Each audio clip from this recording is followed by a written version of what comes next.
At the Say Something Studios division of Elevate One Consulting, we don't just build websites, we craft unforgettable digital experiences.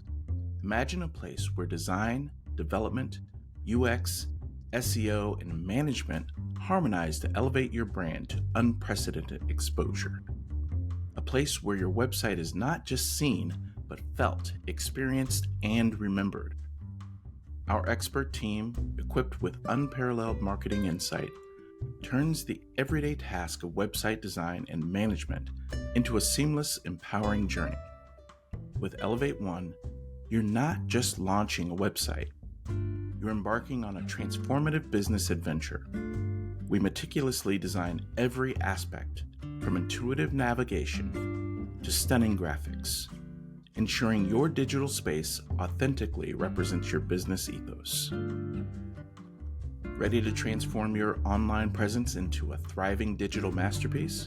Visit us now at www.elevateoneconsulting.com and start your journey to digital excellence. Elevate One Consulting. Innovate, grow, elevate. Revitalize your brand and accelerate your impact with Eddy and Erica at Elevate One Consulting. Experts in organizational development, digital marketing, and much more. From leadership coaching to creating unforgettable digital experiences, we've got you covered. Visit elevateoneconsulting.com today. Elevate One Consulting. Innovate, grow, elevate.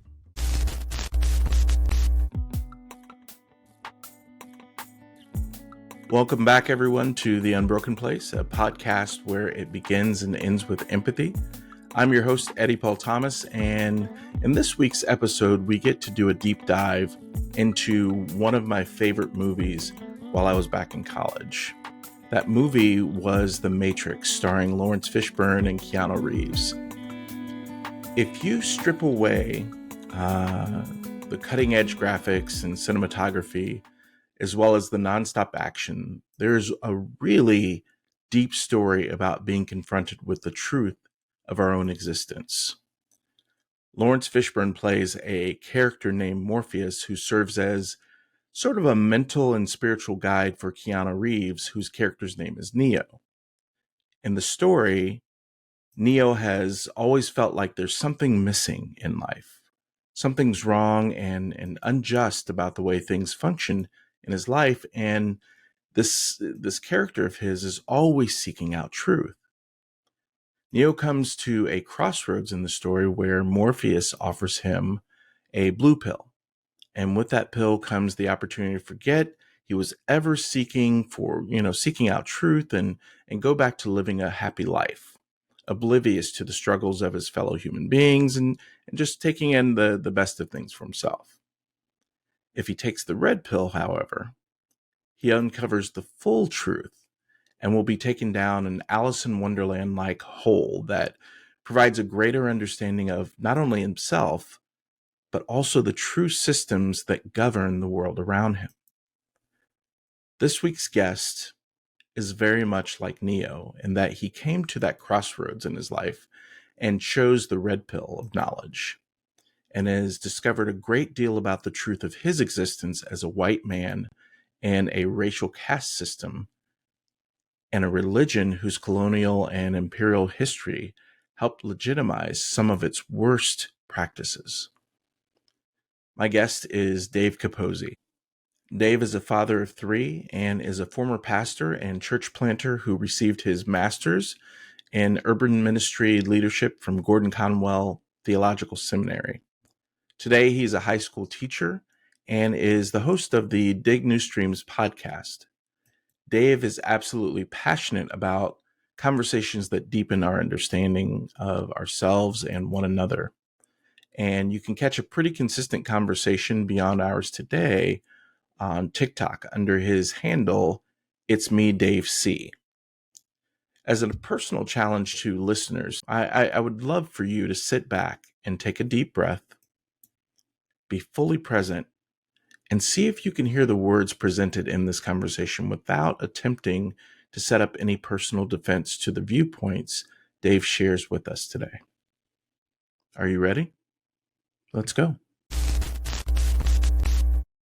It's amazing. Well, Dave, I'm so happy to have you on the Unbroken Place, where we really focus on empathy. It is the For us, it is the beginning and end of all of the madness that we are experiencing in the world. It doesn't Hmm. matter what field you're in, what kind of job you have, what kind of life you're living.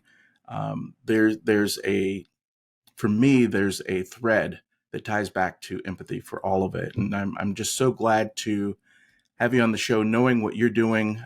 Folks, we are talking to Dave Capozzi, a man who spends a great deal of his life trying to impact the lives of others. And I hope this conversation blesses you as much as many conversations have with Dave and I. So I want to start with a really simple question, if you're ready for this. I doubt it's Um, simple. of course not. Of course not. You know me. so so for the listeners out there who are wondering, what is this deconstruction thing? So let's start with, what is deconstruction for you, and how might your experience of deconstruction differ from people from different races and cultures? That's good. My understanding of deconstruction is something that literally every human being does in their lifetime. It is something that once you get to a place where you become independent and you're living your own life, having your own experiences apart from the filter of your childhood, your upbringing, your caregivers, and your close relatives and family and community, once you start to branch beyond that, you'll start to notice things within the world that disrupt that worldview. Mm. And when that happens, you are pushed into sort of a natural situation where you're wondering, does this still make sense? Does that still make sense? You're Right. weighing what you're learning with what you've been taught and what you've Right. internalized. And that process is something that I believe everyone does. Yeah. There is something within particular traditions. My experience of growing up in Pentecostalism and white evangelicalism, there is often, for people like myself and others, that happens in a way that's very upsetting. And it takes, for me in particular, and I think it's true for a lot of people I've spoken with, that natural thing that happens is upsetting, and then at some point you choose to look at it all, to hold it all up, and to say, well, what fits, what doesn't fit anymore. And I think that's, deconstruction's one of the main ways people talk about it. One of my friends, Judy Howard Peterson, says that composting works better for her. I like that. Oh, Yeah, I think it's a wow. more generative word than taking a sledgehammer to a structure. So yeah, I think that's generally descriptive of that part. When it comes to the way that you deconstruct from white evangelicalism in comparison to what other people experience, what I've noticed from what I've observed, from what people have shared with me, is that you have to understand that at the core of sort of white evangelicalism, sort of the thing that gave birth to it was imperial Christianity.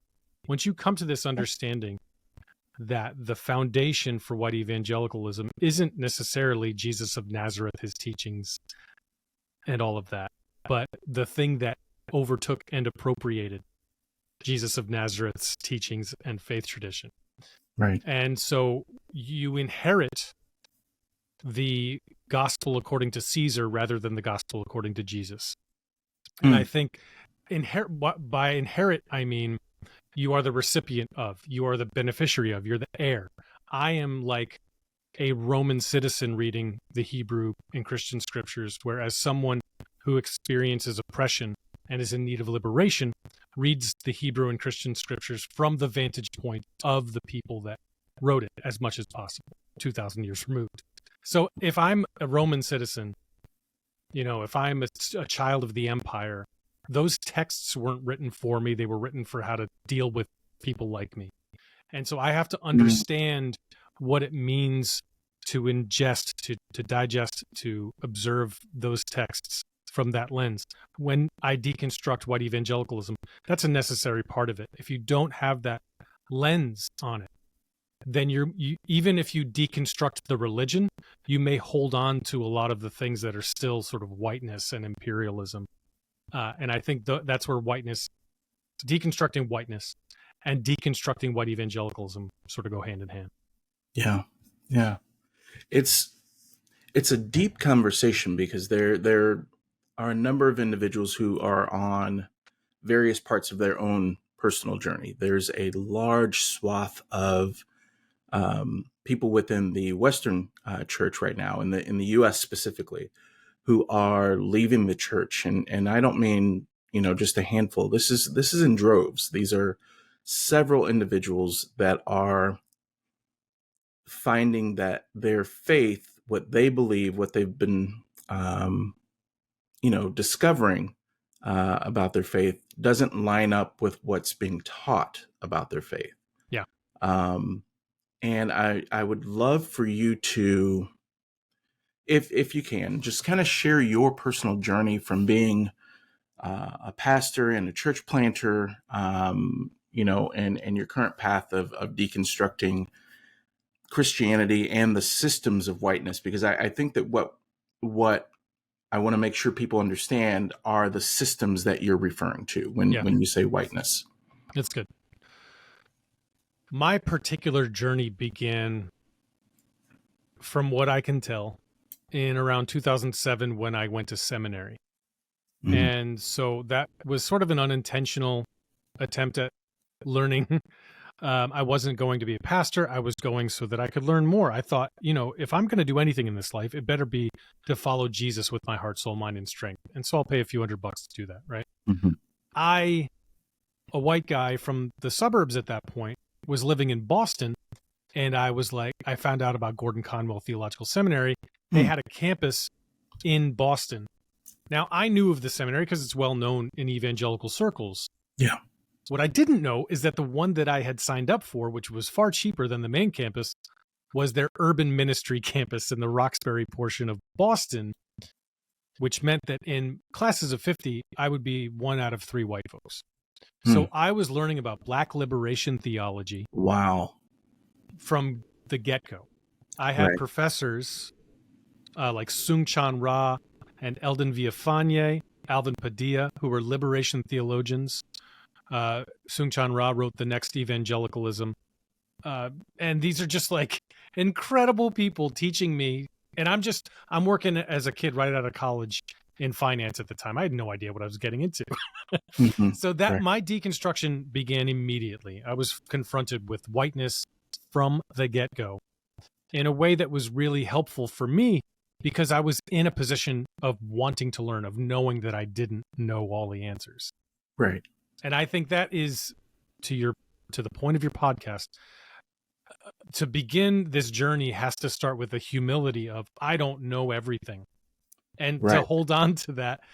And I think that and empathy are these sort of marriage partners that have to go hand in hand. So for me, that long journey of deconstruction started in seminary to a point where 2 years in, I began working with people experiencing homelessness. And I was just like, none of this makes sense. None of the stuff that I'm doing and learning theologically matters at all to these people. None of them care. Yeah. What does hope mean for them here and now? And so I went through these dark nights of the soul. I'm leading music at a Southern Baptist church. I'm going to seminary. I'm, doing the thing that I believe Jesus called me to do. And I lost sight of what I thought I knew who Jesus was. I lost sight of that version of Jesus. Yeah. And it was painful for me because I'm like, where'd you go? You said I'd find you here, Yeah. And I think that's where, for me, it was this process of learning from both people who experienced oppression in my country when I thought that wasn't a thing anymore. Sort of Black, brown, indigenous, other people of color. And then people experiencing homelessness. That collision of my experience of the world into theirs just wrecked me to a point where I just would never be the same. Yeah, that's so good. And I had a very different experience than yours just growing up. I don't necessarily know what life in Boston would be like, but I can tell you about life in the Midwest. Yeah. As a black man in the Midwest, it was very interesting. But I I think that something I often say with people I have these conversations with is that, you know, we're supposed to grow. We're absolutely supposed to grow as individuals. We're supposed to ask questions from a young age. Yeah. You know, I've got a 2-year-old saying, "What is this? Why does that do this?" You know, those things are natural for us as human beings. But there is, I learned growing up in the Midwest that there is often a pause or a hurdle at some point in the Christian faith in the Midwest where people just stop asking questions. Hmm. And they tend to accept that this is what it is, and they end up going to these mega churches to be taught as opposed to reading the Bible themselves and learning more. And I say that because it's, you know, at 15 I read the Bible, I'm going to get a completely different meaning at age 25, and at Yeah. 25 with no kids, I'm going to have a very different understanding of the Bible at 35 with kids and wife. And, you know, there's growth that's supposed to happen. And when you're digging into the Bible and you're looking at the world around you and you're seeing there's so many clashes, like we profess this, but you're doing this. Yes. Those things didn't make sense to me. And then throw, you know, going to college for history and sociology into it, and it completely messed it all up for me. Yo, hold on for a minute. This is insane to think that. I think I looked at the statistics for, you know me, I'm a big data dude. Yeah, I love it. I looked at the statistics, and this is, I promise I'm going somewhere with this. That the people who professed the largest faith, the biggest mouths talking about Jesus, white evangelicals on average gave 2% of their income in 2022 to the What? church, to different denominations, to, you know, whatever their cause was. The average was 2%. What I found fascinating was that African Americans who make substantially less, Yep. substantially less, Yeah. were giving on average 8% of what they barely had in the first place. Wow. And so that further drove I don't know if it's a wedge. It certainly wasn't a wedge. I still love engaging with Christians and Yeah. people of all faith backgrounds, but it certainly made me say, what are we doing here? What is truly being taught from the pulpit that people are diving in this deep, and yet they're not living out the actual teachings in the Bible? So I want to That's a big circle one. back. Sorry. Yeah. That's good. I That's told you I was good. going somewhere. I That's told you I good. was going somewhere. The question I have for you, and I want you to unpack this for our listeners, because there's empathy within this, but I want you to find it and open it up for people. Mm. I first heard of Dave Capozzi on TikTok, and it was from a quote. It wasn't a quote that you read. It was something that you pulled, and it was talking about language used by white-bodied individuals versus Black people when talking about racism. But then you went further and said that there's a difference between how Black people see Jesus versus how white people see Jesus. And I would love for you to open that up and have that dialogue with people just for a moment. Okay.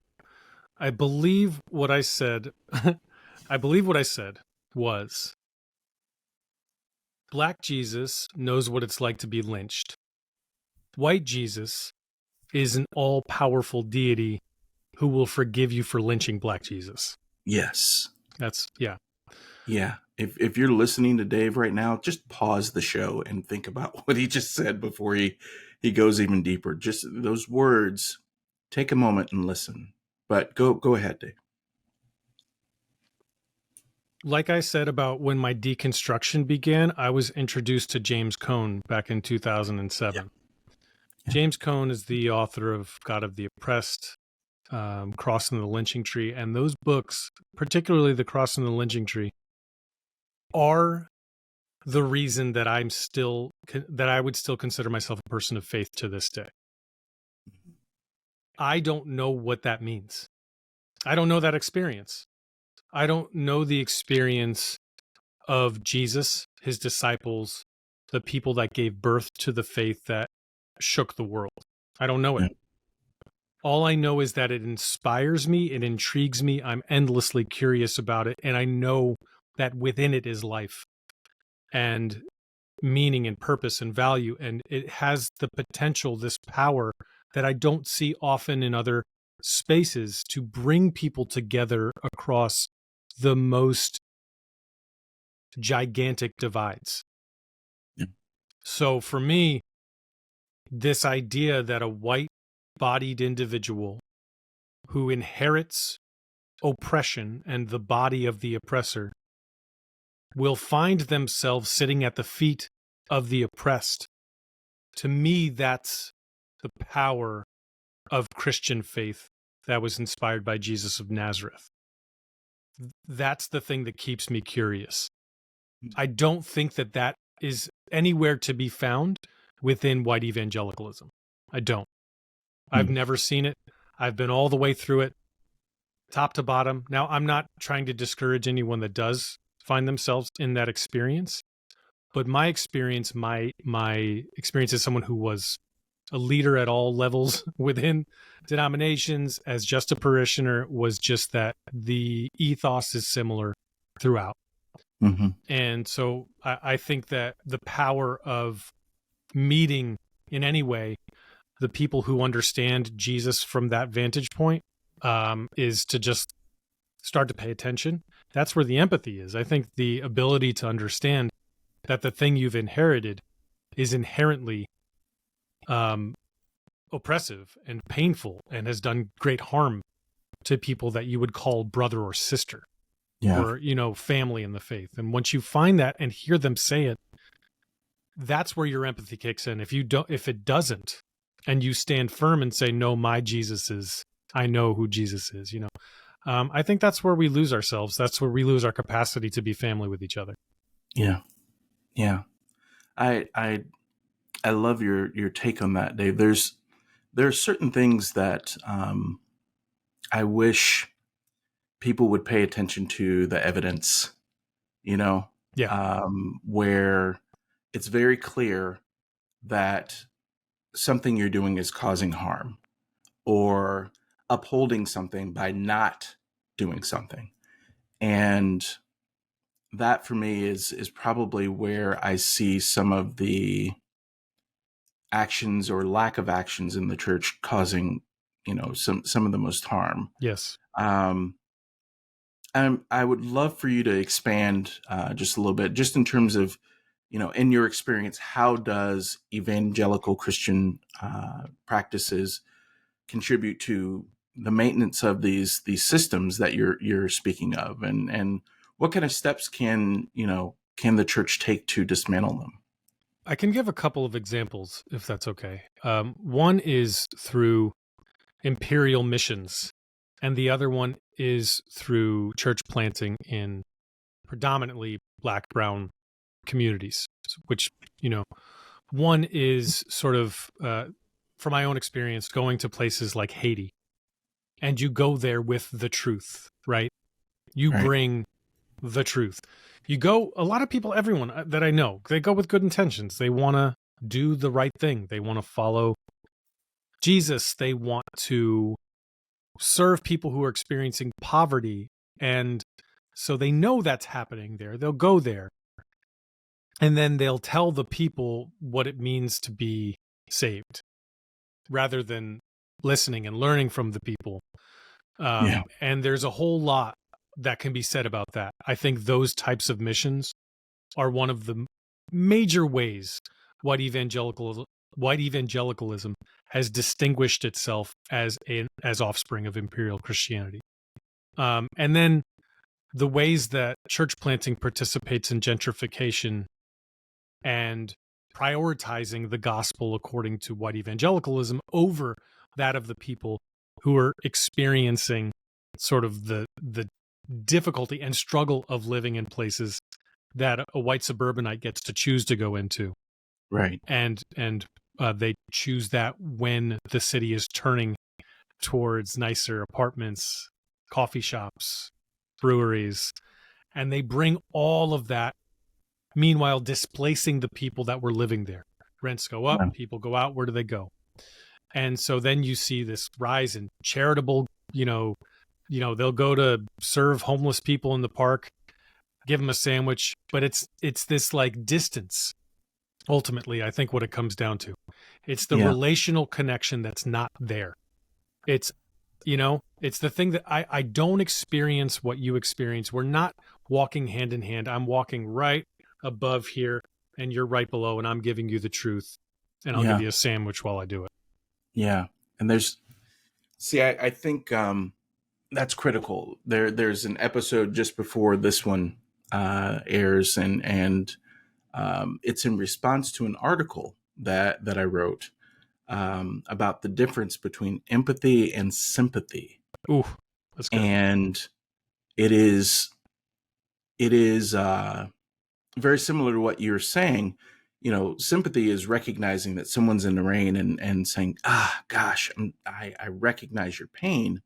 I'm so sorry you're dealing with that. Empathy is going out into the rain, getting yourself wet to provide the umbrella for someone and walking with them as they get out of the rain. I see that in what you say, and I saw a number of things, and I don't know if it was on one of your podcasts that you mentioned it, but I literally worked with the population experiencing homelessness and mental health issues in Kentucky for a while, and I saw this, and it really, to this day, it still bothers me that we would have these faith groups come out, big heart, and looking to serve and get their hands dirty in the process, but they wouldn't feed the individuals until they heard the message. Cool. And you have conversations with people and say, that's not how the gospel's supposed to work. No. At least in my understanding, not from what I've read, not from what I've been taught. Maybe it's that black Jesus versus white Jesus. I have no idea, but I do think that it's a fundamental misunderstanding of the gospel. Yeah. Right. That there's the gospel for white evangelicalism, or really for any offspring of imperial Christianity, is believe in Jesus and you get to go to heaven when you die. Okay. Right. Your sins will be forgiven, kind of thing. Right. The gospel, I believe. Now, this is where I'm not, people who are biblical literalists or take the Bible a different way than I do will probably disagree with me. But I believe what Jesus is saying when he arrives is the kingdom of heaven has arrived. Yeah. It's among you. That's his announcement. What better news is there for people that are oppressed? Hey, the thing you've been waiting for is here. Mm-hmm. And it's not, when you die, it's not afterlife insurance, it's here. And I think that when you go and you say, hey, say this prayer with me. All right, we're good. We got our numbers. We saved you. We convinced you to believe this way. It's just, to me, that's one of the fundamental ways we see the disconnection between white Jesus and Jesus of Nazareth. They're not the same guy, is all. Yeah. Yeah. I saw this in Haiti too, where during the cholera outbreak, there were these white missionaries who'd actually lived in Haiti for 35 years and couldn't speak the language to save their lives. They had some interpreters come. They had the women of the village come out. They did a display of the filter, And before they would give them the filter, they made them pray the sinner's prayer. Yeah. I mean, these are heavily churched people anyway. Yeah. The dominant, religion in Haiti is Catholicism, Christianity. It's just like, so, it's prevalent everywhere. Yeah. Yeah. It's gross. Gross is a word for it. I feel myself kind of trying to wipe some of that off of me, but it's, it's true. I know that there's some really good-hearted people who are wanting to do the right thing. I see myself wanting to have the conversation more with the church leaders about, putting this in the right perspective for people. But that's, another conversation for another day. That's a good one. That's a good conversation. Yeah. And I want to real quick say the people are doing it's coming out of a really honest and authentic and loving place. I don't mean to throw shade on people's intentions or say that they're doing something horrible or that they're horrible people. That is not the message. I think it's just when you're confronted with ways in which you're promoting sympathy rather than empathy, I think it's important to listen. Yeah, absolutely. I want to pivot just a little bit because you are not just someone who goes on TikTok and confronts people about their biases, about their whether it and what's fascinating, you don't just talk about whiteness, you also talk about feminism, women's rights, a lot of different things on TikTok, and I respect a lot of your takes on that show and that show on your it's my own little show, right? Yeah, we'll call it the Dave Capozzi show. But I'm curious for our listeners on your thoughts on where empathy comes in, and I want you to think about it this way: TikTok is not that forum. Twitter is not that forum. You can talk about empathy, but when people are rapidly firing their takes at you and their anger and their faceless random named characters at you, it's not the place. No, but I feel like there's another side to Dave Capozzi where when someone starts to get, like, when the light goes on, like, oh crap, I have been doing this. I've been someone who hasn't really accepted someone for who they are, their cultural practices, their, what, you name it. Yep. That's when empathy comes into play, where you can actually start to have those conversations. Yeah. And for you, I know that some of those conversations that you have, where you're approaching the topics of race, racism, systems, comes in the role of being a high school teacher.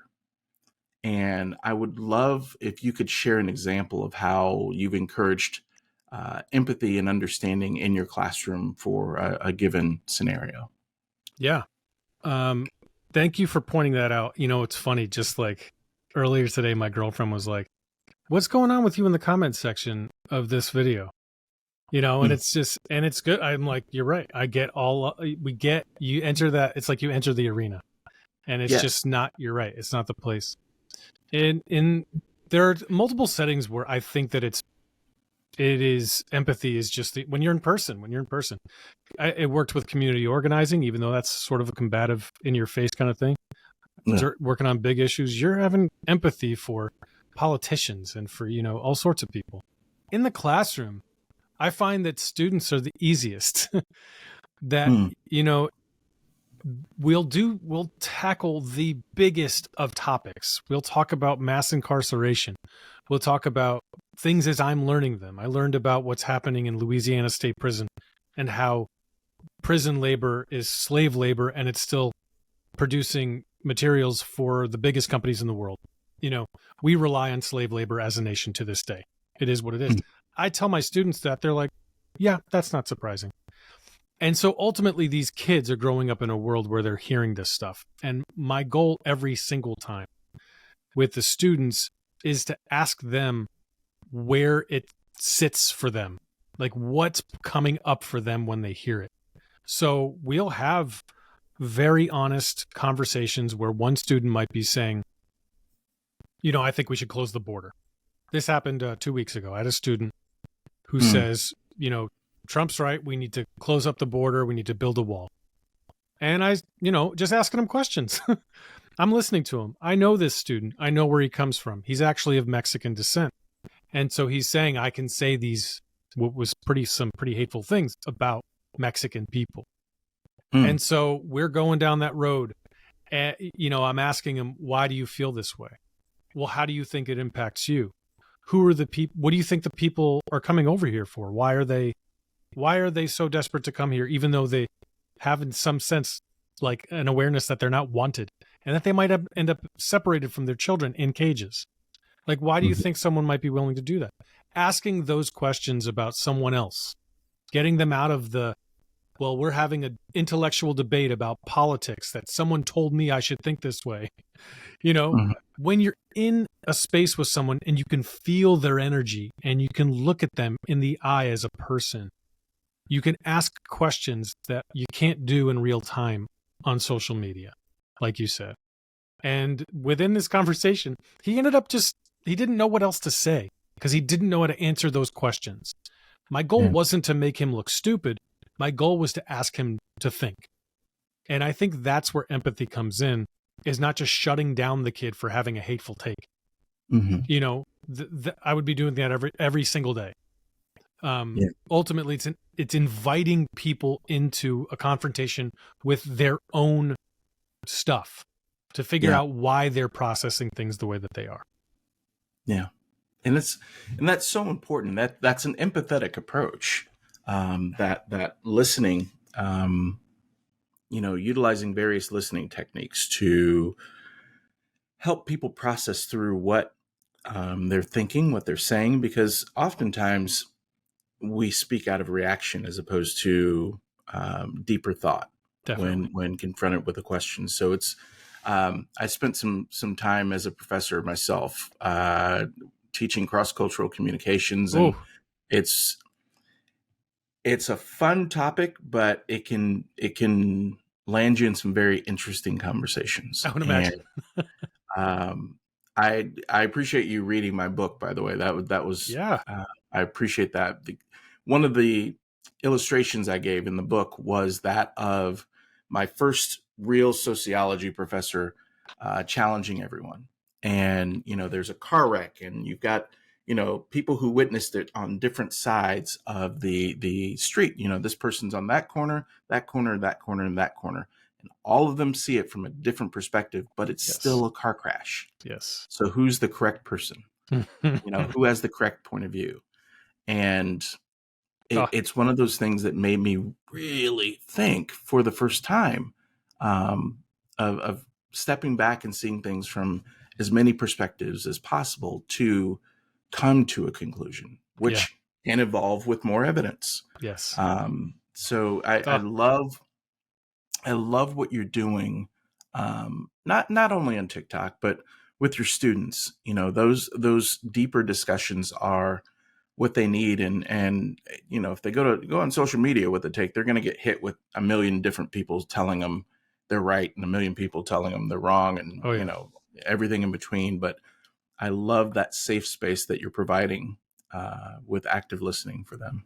Yeah, I mean, I think modeling that is a big part too, right? So yes, I think just showing them that you're not reactive. I mean, they do see me on TikTok and they'll give me, a hard time about some of those things, but but I think it's important that they see how we treat one another when a student assumes, because I don't typically tell them in the classroom, this is what I believe, this is who I will vote for, this is what, but when they know or have some hunch that I don't see things the same way, they're like, oh, I know you don't think this way, but it's just nice that we can have that. And I think it does all begin with listening.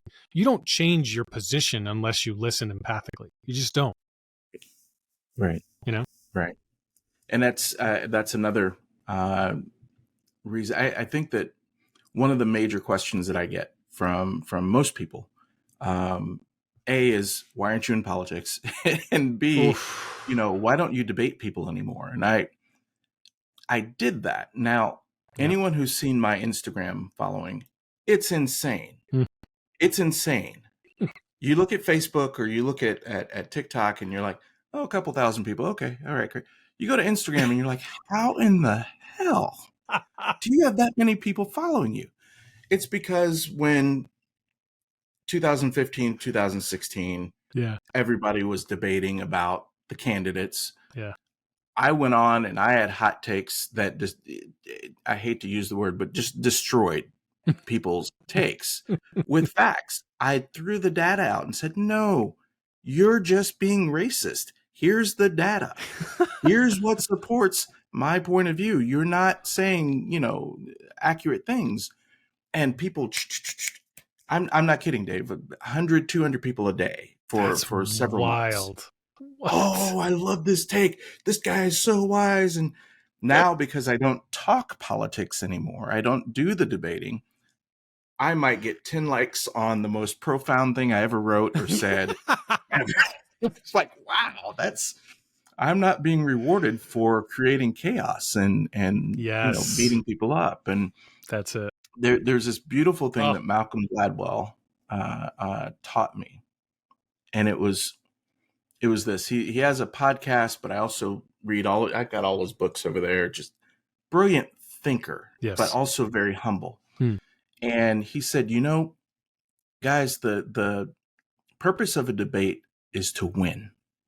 It's not to have the most impactful statement, right? The best ideas, to pull people together. The purpose of a debate is to win. Yeah. And for me, I didn't see winning as pulling us together. No. And in some cases, it just flat out tore us further apart. Absolutely. And it just thinking through some of the things that I know that you're doing with your teens, and then we'll talk about your podcast in a minute. But I know that what you're doing has an effect both in the TikTok world and in real life application. And I just wanted to salute you for what you're doing. Thank you, Eddie. I wanted to get your take on the intersections of faith and activism, particularly in the context of deconstructing whiteness. How can people of faith be allies in that type of work? It's a tremendous question. Okay, Thank you. I'll take the beginning of it. Faith and activism, I don't believe they can be separated. So, James, in the book of James, he talks about faith that is pleasing to God, right? Taking care of the orphan and the widow. This is consistent. Activism, we have a different view of that, but that's activism. It's, it is speaking up on behalf of the people that really don't have the voice that you might. So, in my experience, a person of faith, oh man, that's a big category. I can only speak for people that are my family, people that are white evangelical or deconstructed ex-evangelicals.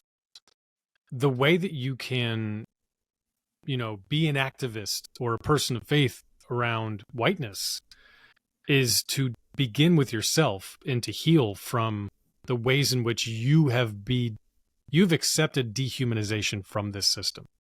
You've inherited it. And I think that's one of the missing conversations around anti-racism is how white-bodied individuals have a dehumanization about them. It's not the imposed dehumanization that was put onto Black, Brown, Indigenous, and other people of color. It did not come with being oppressed. It came with being the oppressor. And so because of that, we have to heal ourselves first before we get out there and speak on behalf of anybody. So ultimately what I've found, and I've learned, a couple of people have taught me this, is that we're not allies. We are the people that, Christianity, in my view, Jesus, teaches us that our salvation is found in the faces of the oppressed, of the people who are forgotten. And Right. so the allies are the people who are oppressed to my salvation. And so whatever that looks like is me, like you keep talking about, listening empathically, walking alongside, speaking when needed, providing resources when needed, standing steady, speaking up to my community and to nobody else, taking on my community and nobody else's. I think it looks like that. I think it looks like becoming very clear about your lane. And the only way to do that is to heal first. And that's a long process that requires all sorts of engagement with people who are willing to take your wailing and crying and anger and struggle as you sort of regurgitate or vomit out the things that have poisoned you. So that's a long process. And I think before we can really do any what we might call good, we got to do that. You said something a moment ago, and I want to go back to it. It was almost in the beginning, that people who view themselves as white, or who have possibly stumbled upon understanding systems of whiteness, have to realize that they've been dehumanized. Could you kind of unpack that for our listeners? Yeah. I think that we inherently know on some level, if you grew up in the United States and are a white-bodied individual and learned history here, you know that Black people were deemed not human from jump. You know, the 3/5 compromise talks about this. You know, it's property. They were property.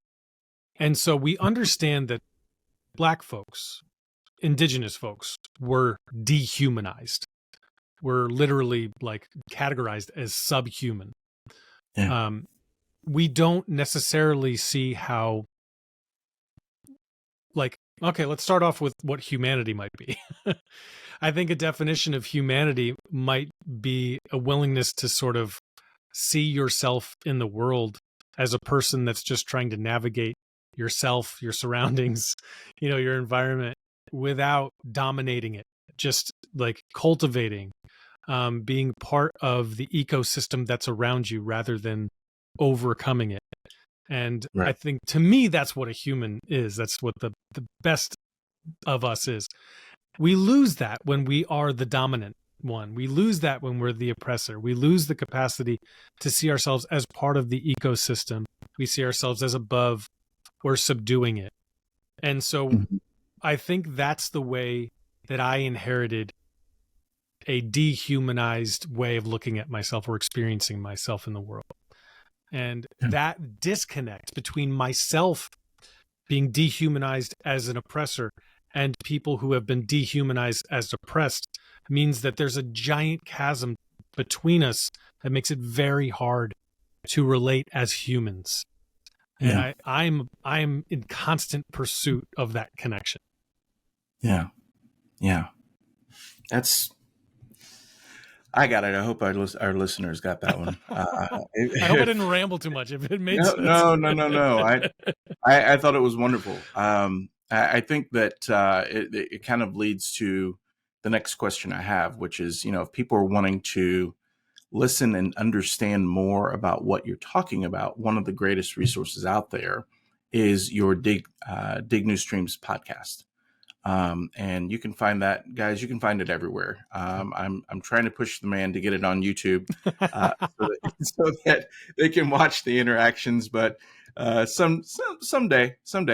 But in terms of your podcast, Dave, how do you explore the themes of empathy, faith, and social justice? And can you, if you will, can you share a particular impactful episode or conversation that people can look into? Yeah. This guy, Eddy, was on my podcast once, and it was just... Here we go. It was awesome, man. We're good. Obviously, it was one of those, actually, I will say, it was one of those conversations that we both knew we're like, we're going to talk a lot more, you know? Yeah. For absolutely. me, there's been two benefits of the podcast. Dig New Streams, this idea that, like, I don't know where I'm going anymore, but I'm digging, I'm searching, and I'll find water somewhere. I know life, you know, is found in water. And so the guests that I have are people that have offered me something life-giving or generative, and I want more. So I'm in pursuit of more of what gives them life so that I can experience it too. And so one of the things that I've tried to structure my podcast around is, what is the way that you lived or experienced sort of a confined way of thinking about yourself and the world? And since you no longer operate within that confinement, what now? How do you see yourself? What have you learned about yourself? What have you learned about the world? And in doing that, when you open up the conversation to a person exploring that about themselves, you can't help but feel the connection, right? And I think for me, ultimately, it's about just that discovery, between two people that are talking about big topics. We talk about Israel, Palestine, we talk about anti-racism, you talk about deconstructing Christianity, all kinds of things that are big topics. But for each person, it's that, where do they fit within that conversation or within that experience? Yeah. And it's, guys, I don't, promote things that I don't believe in. And one of the things that I certainly believe in is the work that Dave is doing. The conversations are deep. Sometimes you'll have to listen to it 2 or 3 times to get what the guest is saying, because they're educated, exceedingly educated and well versed on whatever it is they're bringing to the table on your podcast. So I'm grateful for what you're doing and want to encourage you to continue doing it. Oh man, likewise, Eddie. Thank you so much. Thank you. I think I have one question specific for you and what you're doing, and then one for kind of a takeaway for our folks who are listening. The one question I would have for you and what you cover, and it would be, what advice do you have for people who are just kind of beginning their own personal deconstruction? And that can cover faith, race, the power structures that be. What advice would you have for them as they start to take their baby steps in their own personal journey? I love that question. For me, the thing that I would encourage people to give themselves is lots and lots of room and mercy.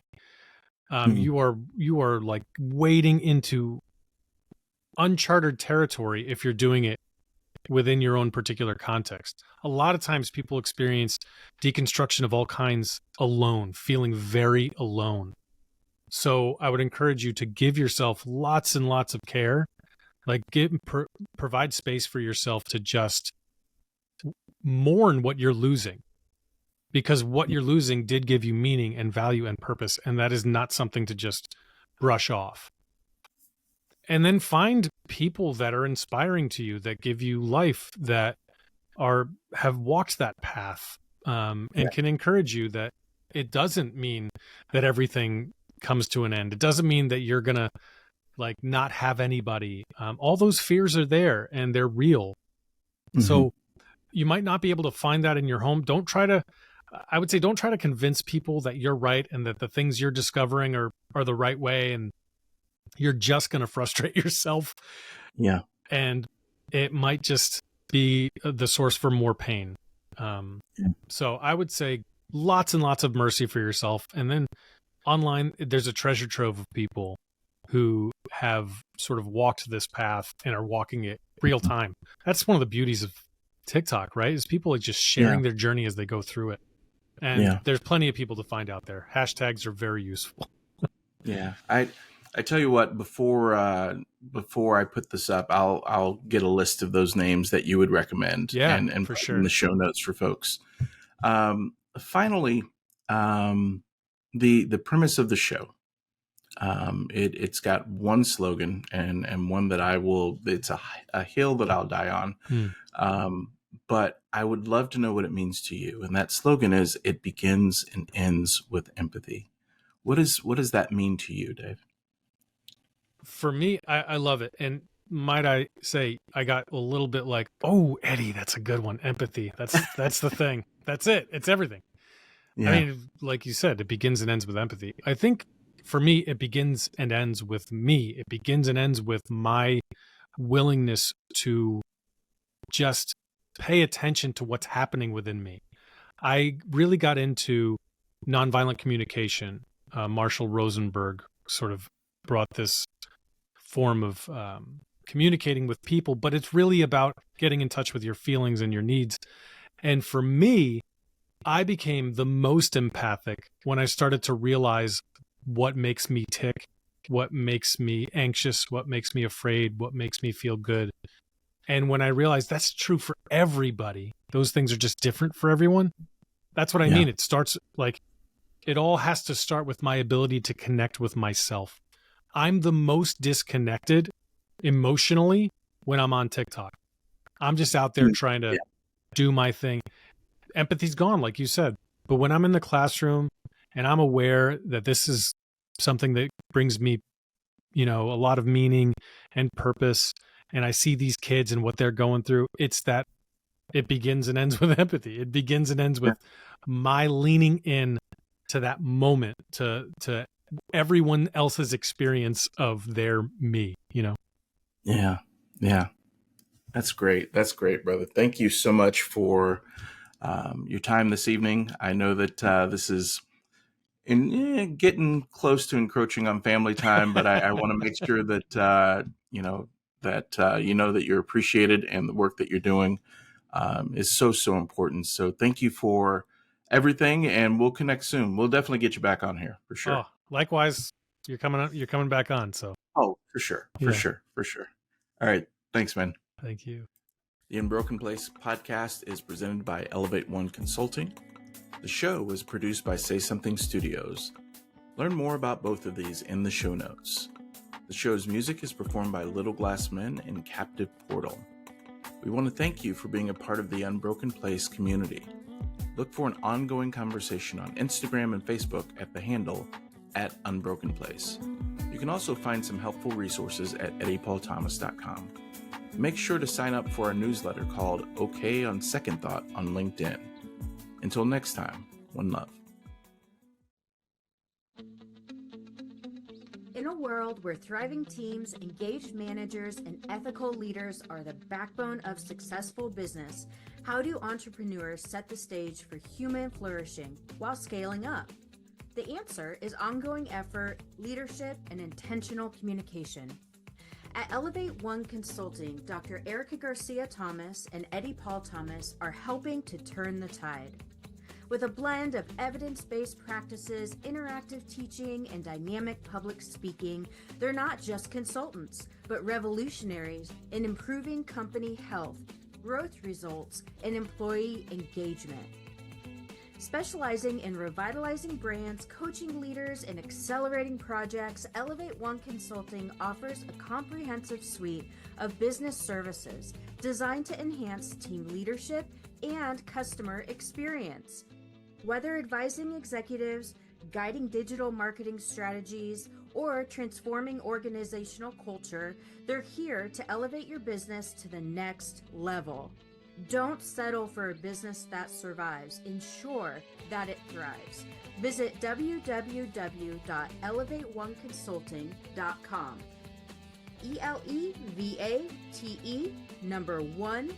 1consulting.com today and take the first step towards creating an environment where everyone flourishes. Elevate One Consulting. Innovate, grow, elevate.